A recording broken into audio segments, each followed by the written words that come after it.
All right, as reaching a deal on the debt limit seems more and more unlikely, Americans are left to wonder, are the days of fiscal responsibility now a thing of the past? Now, remember when balancing the budget wasn't just some remote possibility, but a necessary priority? Well, my next guest knows, well, a thing or two about this.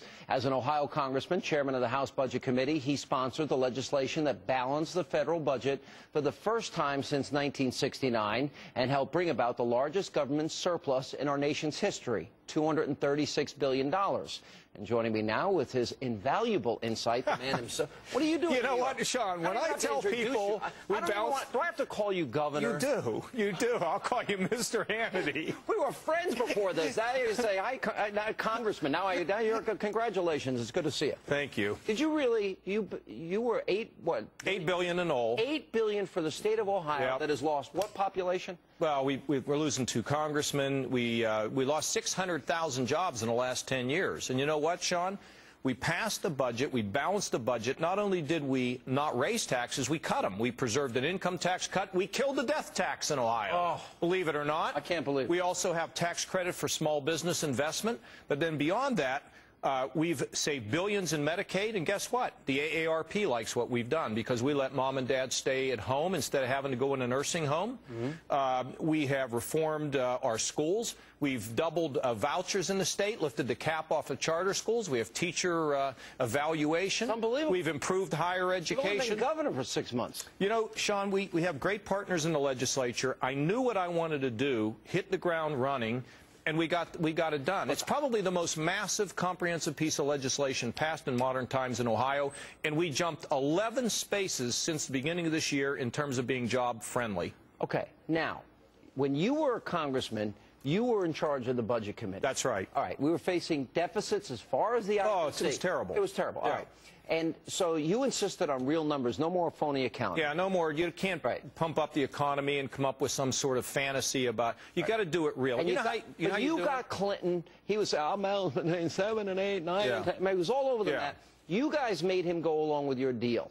Now the Republicans were elected for one reason, I think, in 2010, historic election, to do what you did. And I'm worried they may buckle. I think they're getting wobbly. Well, here's the thing, Sean.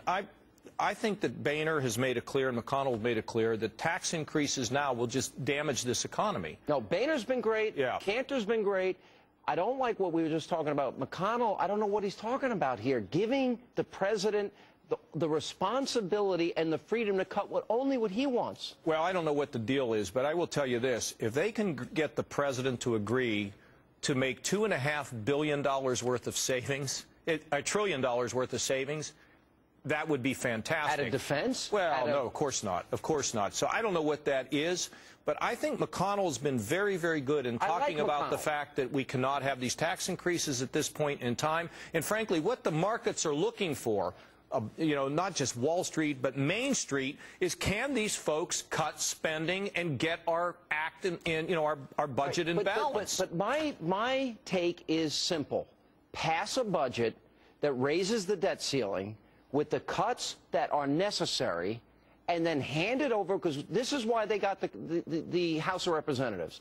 Hand it over to the President and the Senate Democrats, and then if we end up not meeting our obligations, it's their fault. Yeah, but this cannot be a blame game. Sean, look. No, I'm saying pass a real bill. Right. But that's true. But what I'm saying, at the end of the day, when the Senate is of a different party and the President's of a different party, it does require some compromise. Not your principles. We didn't compromise ours. When we balanced the budget in '97, we cut taxes on capital gains.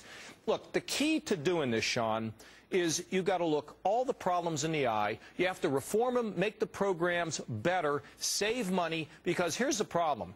Your kids, my kids, are living under a big sword of these trillions of dollars worth of the national debt. It's going to come back and destroy the economy. It's about jobs in America. But the Democrats are insisting on tax increases. You can't have it, because look, the problem with it is America has to return to growth.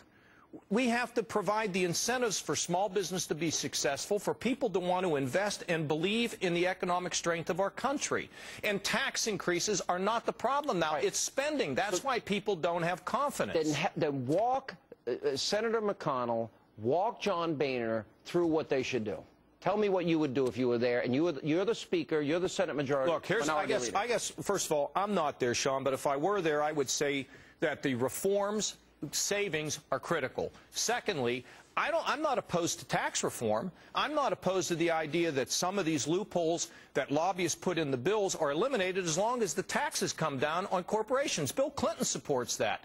Look, there's nothing wrong with looking at closing some of these loopholes longer term, but here's the problem with tax increases. They'll spend the tax increase and not make the savings. The savings have to occur up front.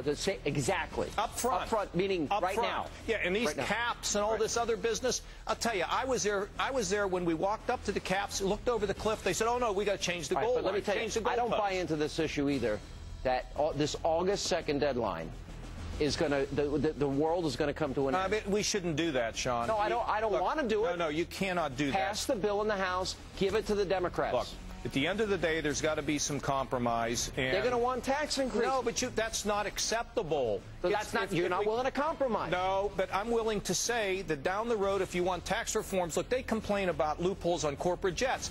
Who cares about loopholes on corporate jets? Lower the tax rate for corporations. That's what we need to compete globally. We can get there, Sean. I agree with you. You've done a great job. You did a great job before, and Look, I was involved in the real deal of balancing the budget in '97. We got prosperity, and we balanced Ohio's budget. We're open for business. We're making progress. Thanks, friend. All right. By the way, I'm proud to call you governor. Thank you. Congratulations. And coming up.